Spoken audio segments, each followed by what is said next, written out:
Last season, Jalen Hurts led the Eagles all the way to the Super Bowl in a huge breakout year where they came up just short of actually winning the Super Bowl. And I think this year, Hurts has a very good chance to maybe even win MVP or go back to the Super Bowl. So we're going to jump right into why.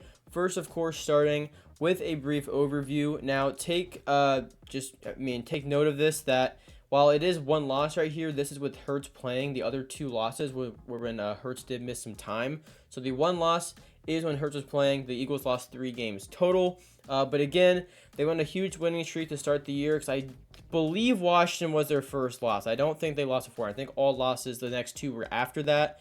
Correct me if I'm wrong, but I believe that is the case.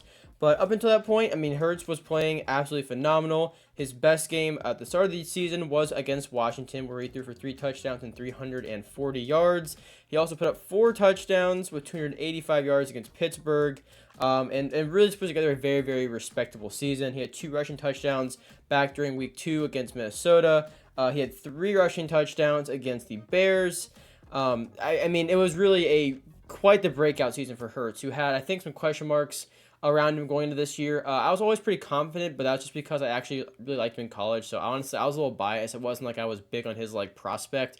I just liked him and thought, oh yeah, he'll probably be good, and it just happened to be, he actually tried to be pretty good. But now that he is good, I think Hurts actually has a very, very high ceiling in the NFL.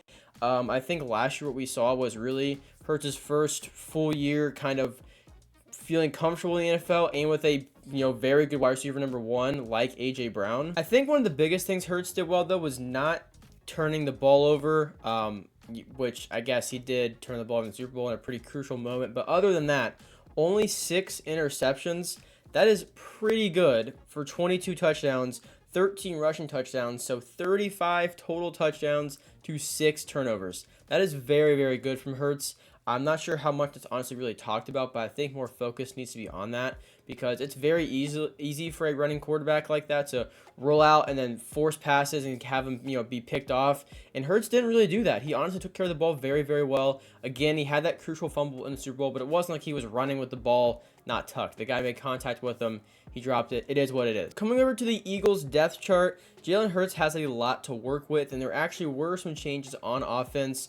The biggest one being Miles Sanders, their starting running back, who actually had a very, very good year last year, left and went to Carolina, and they brought in DeAndre Swift from the Lions after they drafted Jahmyr Gibbs and kind of seemed to move on from DeAndre Swift, and then he landed in Philadelphia. Now, just looking at the running back room, that is a very good running back room. DeAndre Swift, Rashad Penny, Kenneth Gainwell, and Boston Scott, when he's playing the Giants. So I like this running back room a lot. I think that there's a lot of depth there, especially because DeAndre Swift is a little injury prone, and he has tendency to miss some weeks here and there. But again, you have a lot of depth there. I honestly wouldn't worry about it. Receivers, you have one of the best wide receiver duos in the entire league with AJ Brown, Devontae Smith. Quez Watkins is very good as well. And then, of course, you have Dallas Goedert, who's a very good tight end too. So I really love this for Hurts. Not to mention he has a great offensive line in front of him as well. I think the Eagles will have one of the better offenses in 2023. And I think Hurts honestly only builds from this past year, honestly. I'm not sure about his rushing touchdowns. I think it's going to kind of depend on just how they continue their pass game. But honestly, I'm not sure if it's going to change much because of the way Hurts' game is. I think even if they do try and change it to focus more on the run, maybe in the red zone, or kind of, screen passes and stuff like that or whatnot, maybe Quez Watkins, I think Hurts' game of just being able to roll out and being so strong to force his way, lower his shoulder, get extra yards, get across the line.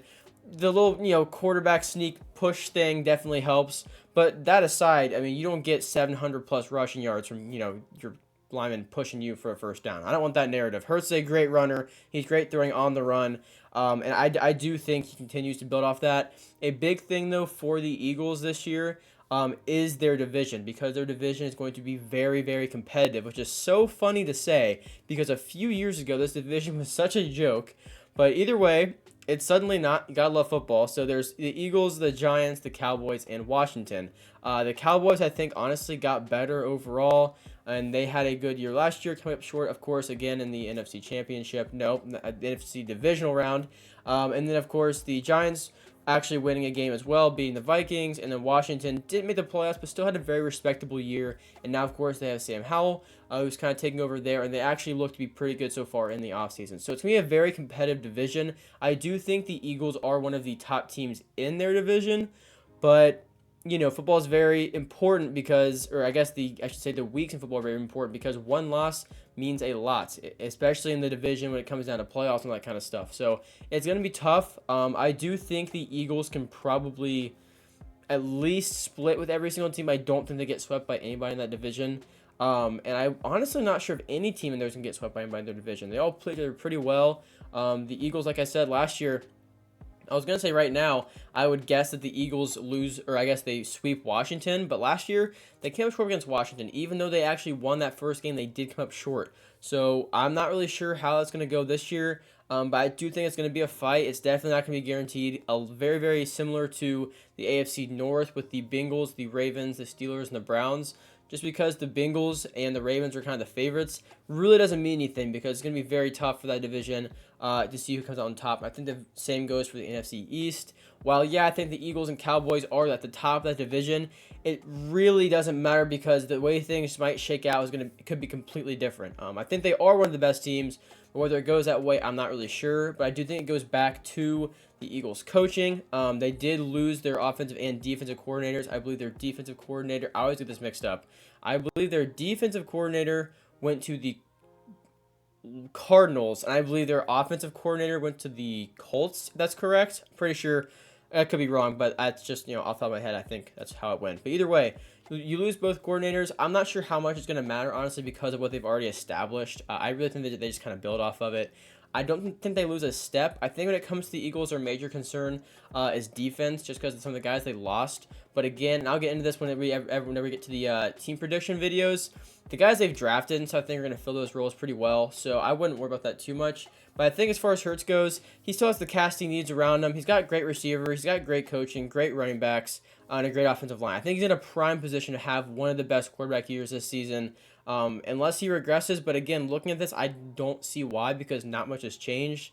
I think on Twitter it was showing the other day that his phone lock screen is him walking away to the Super Bowl after losing, so it's definitely on his mind. I will give it to Jalen Hurts. He is a very hard worker. It seems like his work ethic is, one of the best, so I'm sure he's going to come into this season, wanting revenge on coming up short of the Super Bowl.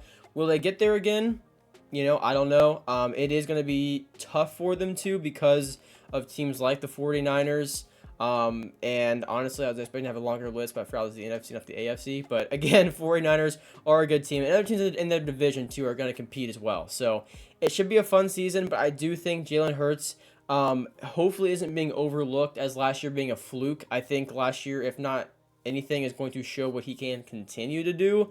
And I really think he has a chance to win MVP this year. But guys, that is going to do for the video. If you guys did enjoy, be sure to subscribe button for all kinds of more NFL news and videos like this. We are finishing our player prediction series right now, and then we're doing our team prediction series. I also do NFL tier list videos and quiz videos. And then, of course, Madden whenever Madden 24 drops on August 15th. So thank you guys for watching. I do really appreciate it, and I'll see you in the next one. Peace out.